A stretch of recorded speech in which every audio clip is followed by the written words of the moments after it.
Hi guys. ఇప్పుడు ఇప్పటి సమాజంలో మరి సాఫ్ట్ జనరేషన్‌లో మనందరూ ప్రతి ఒక్కళ్ళు ఏం చేస్తుర్రంటే, కొందరు క్యాస్ట్ ఫీలింగ్ తోటి మరి బయటకు వెళ్ళలేక మానసికంగా ఇబ్బంది పడుతూ మరి పని చేయలేకపోతున్నారు. మరి కొందరు పని ఉండి కూడా పని చేయలేకపోతున్నారు. నా పబ్లిక్‌ల స్తోమత ఉంది.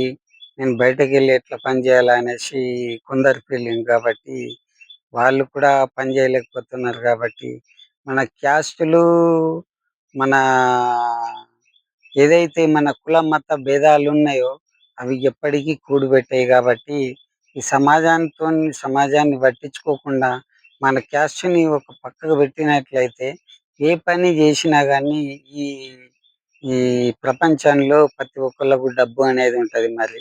మరి ఇక్కడ గాకపోయినా మరి నీకిక్కడ పని జేస్తే మరి ఒక పబ్లిక్ ముంగడ తెలిసినోళ్ళ ముంగడ పని జేస్తే ఇజ్జత్ పోతాదని నువ్వనుకుంటే, తెలవని దగ్గరకొచ్చేసి చాలా మంచిగుంటాయనేసి నేనంటున్నాను. ఎందుకంటే చాలామంది వివిధ ప్రాంతాలకు, వివిధ దేశాలకెళ్తున్నారు. వెళ్ళండి, ఏం గాదు. నా జీవితంలో ఓడిపోయినా నాతోటి ఏం గాదు అని మనం ఇంటికాడ కూర్చున్నామనుకోండి, మన రోజులు గడుస్తాయి. మనకు ప్రతి వయసు కూడా పెరిగిపోతది. మనం ఏది కూడా సాధించలేం గాబట్టి, నేను ముఖ్యంగా ఏం జెప్తున్నా అంటే, మనం కులంని, మన మతంని పక్కన బెట్టేసి, ఏ పని దొరికినా సరే మనకు డబ్బులొస్తదంటే డబ్బులు ఏ పని దొరికితే ఎవరినో చంపాలని, ఎవరినో కొడాలని అనేది గాదు. లంగతనం, దొంగతనం అని గాదు.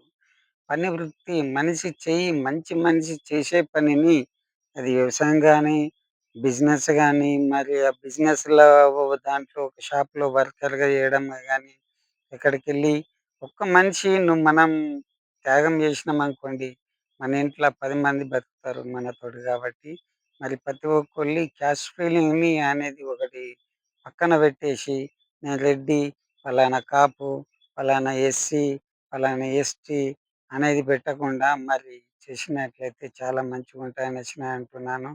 మరి ప్రతి ఒక్కరికి మీకు నచ్చిన రంగంలో ఏదైతే ఉంటదో, దాంట్లో ఎంచుకొని మీరు ప్రతి ఒక్కళ్ళు టైం వేస్ట్ చేయకుండా మీరు పని చేసుకున్నట్లయితే చాలా మంచిగుంటాయని నేను అంటున్నాను. మరి మనకు పని లోపల ఫీలింగొచ్చినప్పుడు, మరి అన్నం తినేటప్పుడు మనకు ఫీలింగ్ రాదా? ఎందుకంటే, అన్నమే నేను పనే చేస్తలేను. ఈ అన్నంనెట్లా తినాలా నేను అనేసి మనకు కొంచెం కూడా ఆలోచించుకొని తినాలనేసి నేనంటున్నా.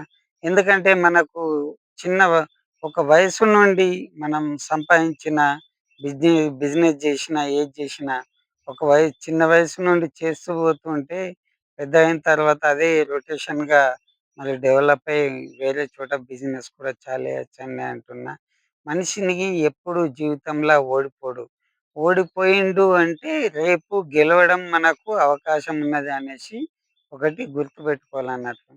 ఇప్పుడు చూడండి, ప్రపంచంలో ప్రముఖులున్నారు. ఎంతోమంది ప్రముఖులున్నారు గాబట్టి, శాస్త్రవేత్తలున్నారు గాబట్టి, ఏదో విధంగా మనకు శాస్త్రవేత్తలే గాని, మనకు చంద్రమండలం మీదకి ఏదో పంపాలనుకోండి. ఒక పరి సక్సెస్ అయ్యి వన్ టైమ్‌లో సక్సెస్ అయితే ఏం గాదనుకోండి. మరి సక్సెస్ అయినా వన్ టైమ్‌లో ప్రాబ్లమే.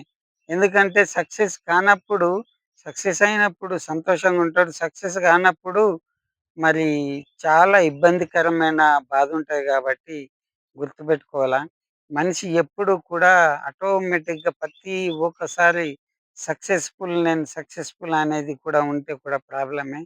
ఎప్పుడన్నా ఒకసారి సక్సెస్ కాని యెడల అప్పుడు తట్టుకోలేడు గాబట్టి, ప్రతి ఒక్కరు కూడా సక్సెస్ లేని వారే మరి సక్సెస్ అయి ఉండి పైకెదిగిన వారే ఈ ప్రపంచంలో ఉన్న ప్రతి ఒక్కరు కూడా అదే స్థితిలో ఉన్నారు గాబట్టి, నువ్వు కూడా, నేను కూడా మరి నేను జీవితంలో ఓడిపోయినా మరి ఇంతే అని అనుకుంటే కుదరదు.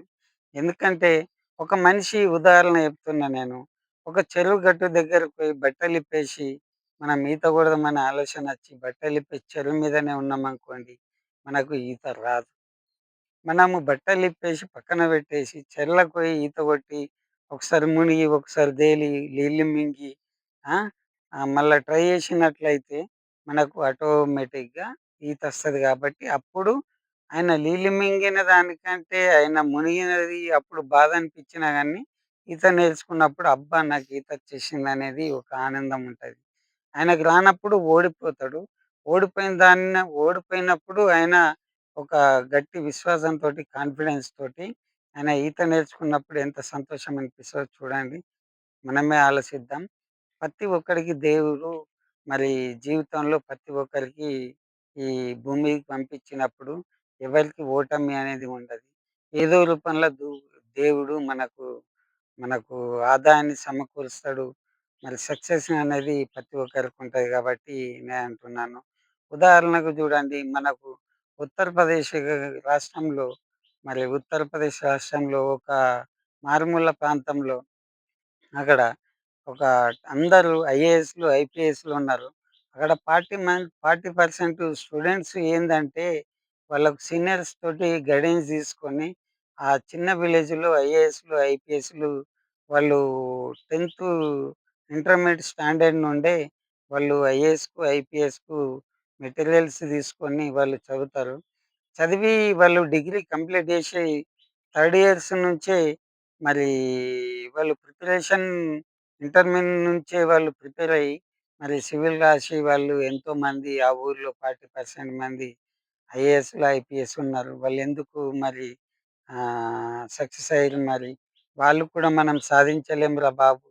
ఎక్కడనో మెయిన్‌లోనో ప్రిలిమ్‌లో, ఇంటర్వ్యూలోనో పోతామనేసి అనుకుంటే, ఈ ఇప్పుడు గాని, అక్కడనే గాని మన రాష్ట్రాల్లో ఉన్న ప్రతి ఒక్క మరి గవర్నమెంటు క్యాడర్ మరి ఇలా చేస్తే మరి ఎక్కడి నుండి పాలన, మరి గవర్నమెంట్ ఎక్కడి నుండి నడుస్తుంది?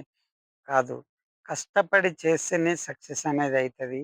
మనం జీవితంలో ఓడిపోయినాము అని కున్నామనుకోండి, అక్కడనే ఉంటాం. అక్కడి నుంచి కదలలేము. ఎన్ని రోజులని 4 గోడల మధ్యన ఉండి మన జీవితాన్ని గడుపుతాం. ఎన్ని రోజులని మన భార్య, పిల్లలకు, తల్లిదండ్రులకు మరి బాధగా ఉండి వాళ్ళ పైనే జీవిస్తాం. వాళ్ళు సమాజంలో మనం ముందుకెళ్ళి మనతోటి ఎవడు మాట్లాడకున్నా సరే, నీకు ఏ విధంగా ఉన్నా సరే, నువ్వెక్కడికి పోయినా సరే, సమాజంలో ముందుకెళ్ళి నువ్వు పని చేసినట్లయితే నువ్వు సక్సెస్‌గా సాధిస్తావు. నీ జీవితంలో ఓడిపోవు. ఓడిపోవాల జీవితంలో ఖచ్చితంగా ఓడిపోవాల. జీవితంలో ఓడిపోయినోళ్ళకే రేపు విజయం సొంతమైతదనేసి నేనంటున్నాను. మరి మీరు కూడా ఆలోచించి అట్లాంటి విజయాన్ని సొంతం జేసుకోవాలా? సక్సెస్‌ఫుల్‌గా ఉండాలనేసి నేను కోరుచున్నాను.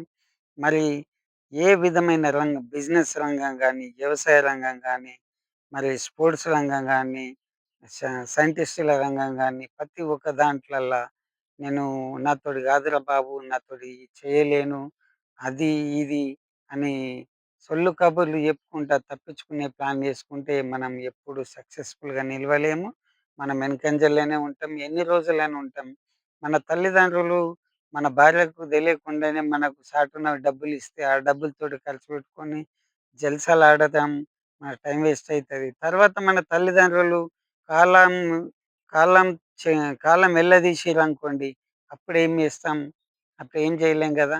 కాబట్టి అంతకుముందే జాగ్రత్త పడి, మనం మన వయసున్నప్పుడే మంచిగా పని జేసుకొని, అదే బిజినెసే గాని, నీదొక 10,000 ఉన్నాయి. ఒక టీ కొట్టు, ఒక రెస్టారెంటు, ఒక చపాతీ ఫుడ్డు, ఏదన్నా నూడిల్స్, ఫాస్ట్ ఫుడ్ సెంటర్ ఏదో ఓపెన్ జేసుకున్నావనుకో, ఎటువంటి మొహమాటం లేకుండా ఉన్నట్లయితే, ఒక బ్రాంచ్ తోటి మరి సక్సెస్‌ఫుల్ అయ్యి అనేక బ్రాంచులకు అభివృద్ధి చెందే వాళ్ళమై ఉంటాం గాబట్టి, ఇప్పుడు ఫేస్‌బుక్ వాళ్ళైనా గానీ, మరి ప్రతి ఒక్కరైనా గానీ, ఇప్పుడు అందరూ కూడా చాలా కష్టపడి ఓడిపోయి, మళ్ళా గెలిచి సక్సెస్‌ఫుల్ అయిన వాళ్ళే ఉన్నారు. ప్రతి ఒక్కరు కూడా అదాని, అంబానీ కూడా ప్రతి ఒక్కరు కూడా వాళ్ళు పుట్టంగానే తల్లి కడుపు నుంచి సక్సెస్‌ఫుల్ అయ్యి ఎవ్వరు రాలేరు కాబట్టి, మన జీవితంలో ఫస్ట్ ఓడిపోతేనే తర్వాత సక్సెస్‌ఫుల్‌గా ఉంటామని గుర్తుంచుకోండి. దీనికి కుల మతాలు అనేది ఫీలింగ్స్ పక్కన పెట్టేసి మనము ముందుకు సాగినట్లయితే ప్రతి విషయంలో, ప్రతి పనిలోనూ మనం విజయవంతంగా సాధిస్తామనేసి కోరుచున్నాను. ఎవరిని ఉన్నవారినైనా మన క్యాస్ట్‌రా వాడు రెడ్డి వాడికి మంచిగా మనం సపోర్ట్ ఇద్దాం. వీడేందిరా వీడు ఈ క్యాస్టు అవన్నీ మనం పెట్టుకున్నయి ఇక్కడికచ్చి. అంతే తప్ప దేవుడు మనకు నీ కాపొల్లంలో పుట్టు, ఈ మాదిగొల్లంలో పుట్టు, ఈ మాలోడి ఇంట్లో పుట్టు, ఈ కమ్మరోడు, కుమ్మరోడు అనేది ఏది లేదు. కాబట్టి మీరు క్యాస్ట్ ఫీలింగ్స్ అవన్నీ దూరం పెట్టినట్లయితే, ఈ మనం ఖచ్చితంగా ఈ మన జీవితంలో ఎప్పుడైనా గాని సక్సెస్‌గానే ఉంటామనేసి ప్రతి ఒక్కరికి తెలియజేస్తున్నాను మరి. మరి చాలా మట్టుకు మీరు కూడా మరి మీకు తెలియని విషయాలుంటే సిగ్గుపడకుండా, మొహమాట పడకుండా తెలుసుకోండి. బిజినెస్ పరంగా ఒక బిజినెస్ పెట్టాలంటే, ఆ బిజినెస్ అతని దగ్గర పని చేయండి. సాలరీ ఆశించకుండా ఎక్కువ మొత్తంలో ఆయన ఇచ్చేంత మట్టుకు పని చేసుకొని, మరి ఏ బిజినెస్ ఎక్కడి నుంచి మెటీరియల్స్ వస్తున్నాయి, ఎట్లా పోతది, దానికి ఎంత ఇన్‌కమ్ ఉంటది, ఏం కథ అనేసి తెలుసుకొని, మనం కూడా చిన్న మొత్తంలో ఒక షాప్ ఓపెన్ చేసినట్లే గాని, ఏదైనా చేసినట్లయితే గాని, మనం కూడా తీరం తీరం గ్రోత్ అవుతాం గాబట్టి, మనకు కూడా సంతోషం ఉంటది. సక్సెస్ అయితాం. దాని ద్వారా ఇంకా చాలామంది కుటుంబాలను కూడా మనం పోషించిన వారమైతామనేసి నేను మీకు అంటున్నాను. ఎప్పుడు కూడా బాధపడకుండా అయ్యో! నా జీవితం ఇంతేనా అనేసి మనము వెనకంజ ఎయ్యకుండా ప్రతి అడుగు మనకు ప్రతి మెట్టు ప్రతి అడుగు ఏందంటే ఫస్ట్ అడుగుతోటే మన జీవితంలో విజయానికి ఆహ్, మళ్ళా మెట్టు గూడా మన జీవితంలో మొదటి అడుగుతోటి స్టార్ట్ అయితది గాబట్టి, అదే అడుగు మన జీవితంలో సక్సెస్‌ఫుల్‌గా చేసుకొని మరి తిరిగి రావాలనేసి ప్రతి ఒక్కరికి నేను చెప్తున్నాను. మీరు ఏం ఈ వీడియోలు చూడడం ద్వారా మీరు ఏమనుకున్నా పర్వాలేదు. నాకు చెప్పిన విధంగా మీకు చెప్తున్నాను గాబట్టి, నేర్చుకొని దయచేసి ప్రతి ఒక్కళ్ళు ఖాళీగా ఉండకుండా, టైం వేస్ట్ చేయకుండా, మరి ప్రతి ఒక్కళ్ళు మరి తగిన నిర్ణయం తీసుకొని, మనకు నచ్చిన బాటలో మనం మంచి బిజినెస్ చేసుకొని, మంచి సక్సెస్‌ఫుల్‌గా ఎళ్లి, సమాజంలో మరి మన భార్యాభర్తలకు గాని, పిల్లలకు గాని, మరి తల్లిదండ్రులకు గాని మంచి పేరు తీసుకొచ్చుకొని, ఆర్థికంగా మంచిగా ఎదగాలనేసి ప్రతి ఒక్కరికి నేను విన్నవించుకుంటున్నాను. మరి ఈ వీడియో నచ్చినట్లయితే లైక్ చేయండి, షేర్ చేయండి, సబ్స్క్రైబ్ చేయండి. మరి ఉంటాను. బాయ్. ఉంటలేను. బాయ్. ఓకే. బాయ్.